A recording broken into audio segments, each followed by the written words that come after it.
బేసిక్‌గా చెప్పాలంటే అతను కెరియర్‌లో గూడా స్టార్టింగ్‌లో పెద్ద మంచి హిట్స్ అందుకున్నాడు. ఒక మంచి కుర్ర హీరో మంచి టాప్‌లోకి అవును. పొజిషన్‌లోకెళ్ళే టైంలో కొంచెం ఫ్లాపులు పడి కొంచెం డల్ అయ్యాడు. ఒక రకంగా డల్ అయ్యాడు. సో, అతని కెరియర్ ఆల్రెడీ కొంచెం డౌన్‌లో ఉందనే చెప్పుకోవాలి. ఆ టైంకి డౌన్‌లోనే ఉంది. సో, ఈ అమ్మాయి వల్ల ఈ ఇష్యూస్ వల్ల ఇంకా ఏమన్నా కెరియర్‌కి దెబ్బ పడే అవకాశాలేమన్నా ఉన్నాయా? లేదండి. ఎందుకంటే ఫస్ట్‌లో ఆ కేస్ పెట్టినప్పుడు అందరూ గూడా రాస్తారు ఇట్లా తనదే కామాంధుడు తప్పు. ఇట్లాంటివన్నీ ఎందుకంటే మాట్లాడినప్పుడు ఒక అమ్మాయి వచ్చి ఆ! కేస్ పెట్టిందంటే ఖచ్చితంగా అబ్బాయిదే తప్పనుకుంటారు. అనుకుంటారు. ఎప్పుడైతే మనం ఈ సాక్ష్యాలన్నీ తీసుకొచ్చి హ్మ్. చూపించిన తర్వాత యూటర్న్ అయింది. రాజ్ మీద సానుభూతే ఉంది. రాజ్ మంచోడనే నమ్ముతున్నారు. హ్మ్. సో, రాజ్ కెరీర్‌కి ఏమి డోకా లేదు. సో, మంచి హిట్లు పడితే చాలు. హ్మ్. ఇప్పుడు వచ్చే సినిమా లెట్స్ హోప్ తనకి మంచి బ్రేక్ ఇస్తుందని చెప్పి. యాహ్! బట్ తను ఏమాత్రం ఏమైనా సంపాదించిండంటే అది తన దగ్గర క్యాష్ రూపంలో కూడా లేదు. లేదు. మొత్తం ఇంటి తీసుకెళ్ళి ఆ రూపంలో ఇంటి రూపంలోనే ఉంది. ఇప్పుడు అది కూడా పీకేసుకుంటే అంటే కష్టపడి సంపాదించుకుంది. తీసేసుకుంటే. ఇంకేముంది తనకి? మొత్తం ఇప్పుడు రోడ్డు అంటే అవును. జీరో చేసి రోడ్డున పడేసినట్టే యాహ్! కదా! అదే ఇప్పుడు నేనేమంటానంటే భయ్ ఖచ్చితంగా ఇప్పుడు అది రాజ్ చరణ్ కష్టపడి సంపాదించిన ఇల్లు కాబట్టి తన పేరు మీదో, వాళ్ళ మదర్ పేరు మీదో, ఫాదర్ పేరు మీదో ఉంటాయి పేపర్‌లు. అవును. ఆ అమ్మాయి వచ్చి ఇంట్లో తిష్టేసి కూర్చున్నా లీగల్‌గా ప్రొసీడ్ అయితే ఆ అమ్మాయిని బయటికి లీగల్‌గానే బయటికి పంపించొచ్చు కదా! అవును. దానికోసం ఎందుకు ఇన్ని గొడవలు, ఇంత మీడియా, ఇంత అటెన్షన్ ఎందుకు ఆ అమ్మాయి తీసుకుంటుంది? అంటే ఇప్పుడు నా ఇంట్లో నేను వెళ్ళడానికి నేను లీగల్ కేస్ పెడతామా? హ్మ్. ఇప్పుడు పేపర్‌లు నా పేరు మీద ఉన్నాయి. రాజ్ తరుణ్ క్లియర్ టైటిల్ ఉంది. హ్మ్. సో, నా కొడుకు ఇంట్లో నేను వెళ్ళడానికి ఎవరి పర్మిషన్ అక్కర్లేదు. అవును. అండ్ ఆవిడకి కావాలి హ్మ్. బేసికల్లీ. ఎందుకు? ఆవిడకి ఏ సంబంధం లేదు. హ్మ్. పెళ్ళాం గాదు, కోడలు గాదు. హ్మ్. అలాని లివింగ్‌లో గూడా ఉన్నట్టు కూడా ఏమీ లేదు. హ్మ్. ఊరికే చెప్పుకొని తిరుగుతుంది అలా. హ్మ్. ఎప్పుడో ఉన్న పరిచయంతోటి కొన్నాళ్ళు ఆ కింద పోర్షన్‌లో ఉండనిచ్చిన పాపానికి హ్మ్. అదే ఆక్రమించేసే ప్రయత్నం జరుగుతుందక్కడ. హ్మ్. అంతేగాని ఇంకా ఏ రకమైన సంబంధం ఆవిడకి లేదు. డాక్యుమెంటే లేదు హ్మ్. దానికి సంబంధించి. ఎలా ఉంటది? సో, ఇప్పుడు ఒకవేళ ఆవిడ చెప్తున్నట్టుగా రాజ్ తరుణ్ లివింగ్‌లో ఉన్న ఆవిడో, లేకపోతే రాజ్ తరుణ్ భార్యో అయితే అది ప్రూవ్ చేసుకొని, హ్మ్. అవును నాకు హక్కుందని చెప్పి అప్పుడు ఆవిడొచ్చుండాలి. హ్మ్. ఇప్పుడు రాజ్ తరుణ్ వాళ్ళ నాన్నకి నేను రాజ్ తరుణ్ వాళ్ళ నాన్న అని చెప్పి ప్రూవ్ చేసుకోవాల్సిన పనేముంది? రాజ్ తరుణ్ వాళ్ళ అమ్మకి నేను వాళ్ళ పేరెంట్స్‌ని అక్కర్లేదు కదా! బై అవును. బర్త్ అది రాజ్ తరుణ్ అవును. పేరెంట్స్‌కున్న హక్కది. సో, ప్రూవ్ చేసుకోవాల్సింది ఈవిడే. ఈవిడ కోర్ట్‌కెళ్ళమనండి. హ్మ్. ఈవిడ తెచ్చుకోమనండి. ఆవిడ ఒకవేళ రైట్ ఉందనుకుంటే వీళ్ళెందుకెళ్ళాలి కోర్ట్‌కి? అదే. ఇట్స్ హర్ బాదరేషన్ ఏమన్నా ఉంటే. బట్ ఆవిడ బిగినెస్ మిస్టేక్స్ ఇలాగ అబ్జర్వ్ చేసేటప్పుడు ముందుగానే చూసుకోబల్లే అన్నట్టు హ్మ్. ఆవిడ మస్తాన్ సాయి మీద పెట్టిన కేసులు చాలా క్లియర్ కట్‌గా హ్మ్. నాకు పెళ్లి కాలేదు అని హ్మ్. జడ్జి ముందు చెప్పింది. జడ్జి ముందు చెప్పింది. చెప్పింది.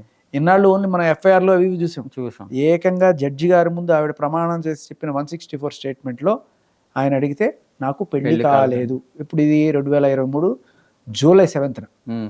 ఈవిడ చెప్తుందేంటి మాకు ఎప్పుడో పెళ్ళైంది 15లోనో 2014లో అని చెప్పి. కాదు హ్మ్. కదా! హ్మ్. హ్మ్. అదెట్లా అవుతది? ఇప్పుడు అవును. ఎప్పుడైతే ఇక్కడ పెళ్లి కాలేదని జడ్జి ముందు ఒప్పుకున్న తర్వాత అప్పుడు సరే పెళ్లి కాలేదు. పోనీ లివింగ్‌లో ఉన్నావు అనుకున్నా కూడా, హ్మ్. ఇప్పుడు మస్తాన్స్ అనేవాడిని మస్తాన్ సాయి అడిగాడట ఈవిడ్ని. హ్మ్. నాకు పెళ్ళైంది, పిల్లలున్నారు. హ్మ్. అదే కొడుకున్నాడు. హ్మ్. భార్యతో నేను హ్మ్. సెపరేట్‌గా ఉంటున్నాను. హ్మ్. కొడుకు మా అమ్మ వాళ్ళు చూసుకుంటారు. హ్మ్. నీకే ఇబ్బంది ఉండదు. మనం కలిసి ఉందాం హ్మ్. అని అడిగితే, ఈ కండిషన్స్ మీద అంటే కొడుకు హ్మ్. నీ దగ్గరికి రాడు. నువ్వు చూసుకోవాల్సిన బాధ్యత లేదు. హ్మ్. భార్య నా లైఫ్‌లోకి రాదు అని చెప్తే, అప్పుడు ఈవిడ మనస్ఫూర్తిగా అంగీకరించానని రాసింది. క్లియర్ కానీ కట్‌గా. అంతకుముందు ఏం చేసింది? రాజ్ తరుణ్ నన్ను పెళ్లి చేసుకున్నాడు. నా దగ్గర ప్రూఫ్‌లున్నాయని చెప్పి ఫస్ట్‌లో బయటకొచ్చింది. అప్పుడు వచ్చినప్పుడు మనం ఈ ఎఫ్ఐఆర్ చూపించినప్పుడు ఆ ఎఫ్ఐఆర్ అంతా బోగస్ అంది. హ్మ్. సరే తర్వాత ఆవిడ రాసిన కంప్లెయింట్ తీసుకొచ్చా. ఆ రైటింగ్ నాది కాదంది. హ్మ్. సంతకం చూసి ఇది నీదే కదా అంటే, ఆ సంతకం నేనే పెట్టాను. చూసుకోకుండా పెట్టాను అని చెప్పి హ్మ్. చెప్పుకుంటూ వచ్చింది. మరి ఒక మనిషి మీద చూసి చూడకుండా నువ్వు పెట్టిన సంతకం వల్ల హ్మ్. ఆ మస్తాన్ సాయి అనేవాడి మీద rape case, attempt murder case ఇన్ని పడినప్పుడు నీ బాధ్యత లేదా కనీసం అతనికి అక్కడికెళ్ళి చెప్పాలని, కోర్టుకెళ్ళి చెప్పాలి. ఆ! ఇది తప్పుడు కేసు అని చెప్పావా? అంటే మీకు 164 అంటే తెలుసా? అంది. హ్మ్. 164 అది హ్మ్. జడ్జి గారి ముందు ప్రమాణం చేసి హ్మ్. చెప్తారు కదా! అక్కడికెళ్ళి చెప్పాల్సిందంతా చెప్పాను. హ్మ్. ఏం చెప్పింది అంటే అప్పుడు బయటపెట్టలేదు. హ్మ్. ఎవరికీ తెలీదు. తెలీదు. కోర్టులు 4 హ్మ్. గోడల్లో ఏం చెప్పిందని. అవును. అది పట్టుకొచ్చాను నేను హ్మ్. ఇవాళ. ఓకే. ఆఫ్టర్ ఇంత ఇదైన తర్వాత. యాహ్! ఇప్పుడు దీన్ని కాదనలేని ఎవిడెన్స్. హ్మ్. ఇప్పుడు కోర్టు చెప్పాలంటే ఇది కోర్టులో జడ్జి హ్మ్. ముందు చెప్పింది. ఓకే. సో, దానికి జడ్జి సంతకం ఉంది. ఓకే. ఇంతకు మించిన సాక్ష్యం ఏంటి? ఎలా సంపాదించారది? ఇంకా సంపాదించాము మా సార్‌కి. ఒకసారి కెమెరాకి చూపించండి. జూమ్ చేసుకుంటా. ఒకసారి జూమ్ చేసుకో అది. సో, కోర్ట్ ముందు ఈ ఎవిడెన్స్ కోర్ట్ ముందు అదే కోర్ట్‌లో ఆమె 164లో నాకు పెళ్లి కాలేదని చెప్పి హ్మ్. ప్రమాణం చేసి చేపించిన ఎవిడెన్స్ ఇది. ఎవిడెన్స్. ఓకే. సో ఇక్కడ చాలా క్లియర్ కట్గా జడ్జి గారు ఆవిడని క్వశ్చన్లు అడుగుతున్నారు. ఉమ్, అదంతా వీడియో రికార్డ్ కూడా ఉంటుంది. ఉమ్, అన్ఫార్చునేట్లీ అంత దూరం వెళ్ళలేకపోయాను, వీడియో రికార్డ్ తీసుకురాలేకపోయాను మీకు. ఉమ్, బట్ అది జరుగుతున్నప్పుడు అక్కడ ఉన్న కోర్టు క్లర్క్ ఎవరైనా సరే మొత్తం దీన్ని డాక్యుమెంట్ చేస్తారు. ఓకే అది ట్రాన్స్క్రిప్ట్ అనమాట. ఓకే ఓకే ఇది అఫీషియల్ డాక్యుమెంట్. ఓకే ఓకే, దీంట్లో నీ పేరేంటి, లావణ్య మన్నేపల్లి, వయసు ఇవన్నీ మీకు పెళ్ళైందా అంటే కాలేదు అని చెప్పింది. తర్వాత నేను ఎవరో తెలుసా, ఉమ్, మీరు జడ్జి గారు, ఉమ్, ఎక్కడున్నావో తెలుసా, గుంటూరు కోర్టులో ఉన్నాను. ఇప్పుడు చెప్పు అంటే 8 నెలల క్రితం ఇట్లా మస్తాన్ సాయి నన్ను చంపడానికి ట్రై చేశాడు. ఫస్ట్ పూర్వకంగా ఇచ్చిన స్టేట్మెంట్, రాతపూర్వకంగా కాదు, ప్రమాణపూర్వకంగా జడ్జి ముందు. ఓకే. సో మస్తాన్ సాయి ఫ్లట్టింగ్గా మాట్లాడేవాడు, నీలాంటి అమ్మాయి నాకు కావాలి హౌస్ వైఫ్గా, కుకింగ్ చేసే అమ్మాయి. కుకింగ్ చేసే, మీరు ఇక్కడ అండర్లైన్ చేసుకోవాల్సింది ఏంటంటే హౌస్ వైఫ్గా కుకింగ్ అంటే దీని అర్థం ఏంటంటే నేను వైఫ్ అంటే ఏంటి, పెళ్లి చేసుకున్నాను. అలాగే హౌస్ వైఫ్ అంటే నువ్వు బయటికి వెళ్ళకూడదు, ఇంట్లోనే ఉండి పని చేయాలి, వంట చేస్తూ. సో ఇవి రెండు అన్నాడు అంటే దాని అర్థం ఏంటంటే ఇండైరెక్ట్గా ప్రతిమగాడికి ఇంప్లికేషన్ ఏంటంటే వీడు నన్ను బయటికి పంపించట్లేదు కాబట్టి నేను వీడి మీదే ఆధారపడి బతుకుతున్నాను, కాబట్టి ఇప్పుడు నాకు భరణం ఇప్పించండి అని అడగడానికి ఇది పనికొచ్చే టైప్ లో కంప్లైంట్ మూలం అనుకోవచ్చు. అది తెలివితేటలు చూడండి. తెలివితేటలు. సో ఆయన చెప్పాడో లేదో నిజానికి దానికి ఏ సాక్ష్యం లేదు, బట్ వీటి ఇలా చెప్పుకుంటుంది ఎందుకంటే నాకు ఏ సోర్స్ లేదండి అని చెప్పి ఇప్పించినాడు. సో నాకు నీలాంటి అమ్మాయి కావాలి, హౌస్ వైఫ్ కావాలి, కుకింగ్ చేసేవాళ్ళు కావాలి అని చెప్పాడు. సో అంటే పెళ్లి చేసుకుందామని చెప్పాడు.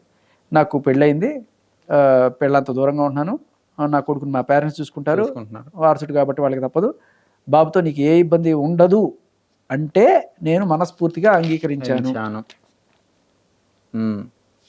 అండర్లైన్ కూడా చేశారు మీరు. రైట్.